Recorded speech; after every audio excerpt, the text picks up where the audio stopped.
Have you ever obeyed a voice you thought was God, and in the end, you realized that it really wasn't? By the end of this episode, you won't just hear truth, you'll know what truth feels like.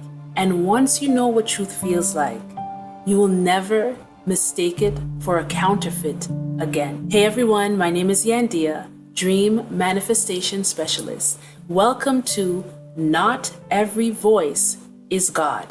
In this series, we're unlearning deception, reclaiming discernment, and remembering how to hear what's real. Today, we begin with what so many are afraid to admit. The confusion is real. The confusion is real. I said it. The confusion is what's real. But it's not the end. It can be the beginning of clarity. We are living in an age where everyone hears something. Everyone hears something. But not everyone knows how to discern what they're hearing. And I need to say this with clarity. We need to say this with clarity. Not every voice is God. Not every spiritual impulse, gut feeling, dream, vision, you name it. Not everything is from the Most High. Some are simply echoes of trauma. Others are programs pretending to be intuition. Some are familiar spirits wearing the sound of love. And sometimes our own longing can speak louder than truth. So in this 10-part series, I'm going to help you hear clearly again. Not by giving you more noise, but by returning you to the tone of truth. So let's begin.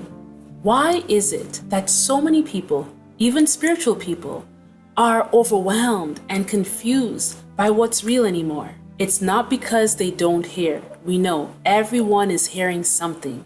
So it's not because they don't hear.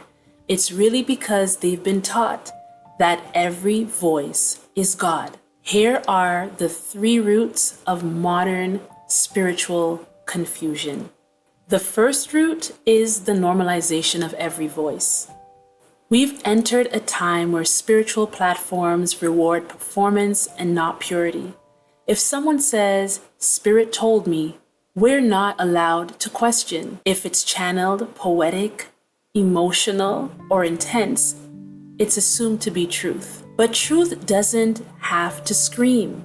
It doesn't have to beg to be believed. And just because a voice feels powerful doesn't make it pure. This normalization has made it almost taboo to test the spirits, but scriptures have really made it clear. Now, root number 2, the elevation of intuition over discernment. I know you're thinking, but intuition is good. Yes, intuition is good, but it's only good when it is coming from a healed mind, when it's coming from a healed being. Otherwise, what we're dealing with is a mixture of traumas. And just bear with me, let me get into it, okay? We've been told to trust our gut. But here's the reality. Your gut can be trained by trauma. Your intuition is only as clear as the system that it flows through. If you never healed the voices in your nervous system, how can you know the difference between instinct and interference? Discernment is not a feeling. It's a spiritual calibration, a gift that grows with intimacy with Most High.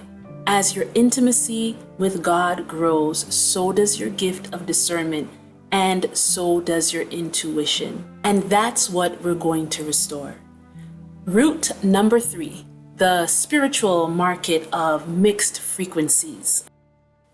Let's be real. We're surrounded by a spiritual buffet. If you go online, if you look, my goodness, just browse through YouTube, social media, wherever you go, it is like a spiritual buffet. We are surrounded by a mixture of all of these different vibrations and frequencies. So how do you know what's real and what's not? How could you not be confused? One moment you hear a teaching on divine alignment, the next it's ancestral divination, sacred sexuality, or self-deification, all under the same label of truth. This mixing is not new. It was the downfall of many ancient cultures.